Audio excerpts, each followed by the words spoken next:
Ojla. Večkrat se mi je že zgodilo, da je kdo od sošolcev zamahnil z roko in rekel: če bi Bog obstajal, ne bi bilo ne vojn, ne potresov, ne tragičnih prometnih nesreč. In jaz sem obstal, ker nisem imel nobenega pametnega odgovora.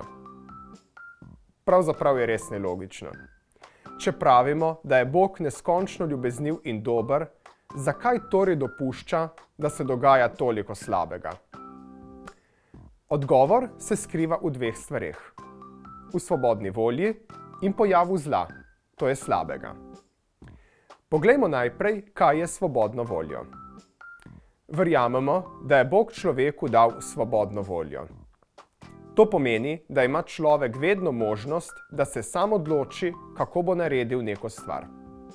Lahko izbere dobro, to je nekako tisto, kar si je zamislil Bog, torej nekako v skladu z Božjimi zapovedmi, ali pa naredi po svoje. Vzemimo primer. Mama in otrok hodita po spolzkem pločniku. Mama otroka opozarja, naj ne teče. Ker ga ne drži na vrvici, pa se lahko sam odloči, ali bo previdno hodil ali tekel. Otrok se odloči, da bo stekel. In pade. To je njegova svobodna odločitev. Sedaj pa poglejmo še, od kod sploh izvira zlo. Verjamemo, da svobodne volje nimamo samo ljudje, ampak tudi angeli. Eden izmed angelov pa se je že na začetku sveta Bogu uprl, češ da bo delal po svoje. Temu angelu pravimo hudič. V ta upor je privabil še nekatere druge angele. To so hudobni duhovi, ki povzročajo slabo.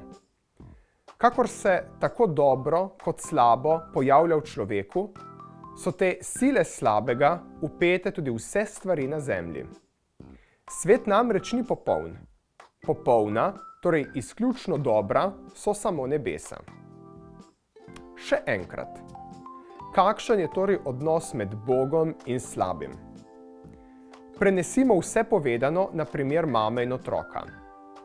Mama je z nasvetom otroku hotela samo dobro, ničesar slabega, a hkrati mu je pustila svobodo in tvegala, da se otrok odloči narobe, in sicer v svojo škodo. Slabo, ki se je zgodilo, torej padec, je bilo posledica otrokovega odmika od njenih nasvetov in nima nič opraviti z mamo. Tako tudi vse slabo na svetu nima nič opraviti z Bogom, ampak samo z odmikom od njegovih nasvetov. Zakaj pa Bog sploh tvega delovanje slabega v nas in tudi po vsej zemlji? V slabem lahko spoznamo, da je življenje na zemlji nepopolno. Posledično pa se v nas porodi želja po prijateljstvu z Bogom, ki je nasprotno dober. Poleg tega pa lahko Bog tudi iz hudih dogodkov potegne marsikaj dobrega.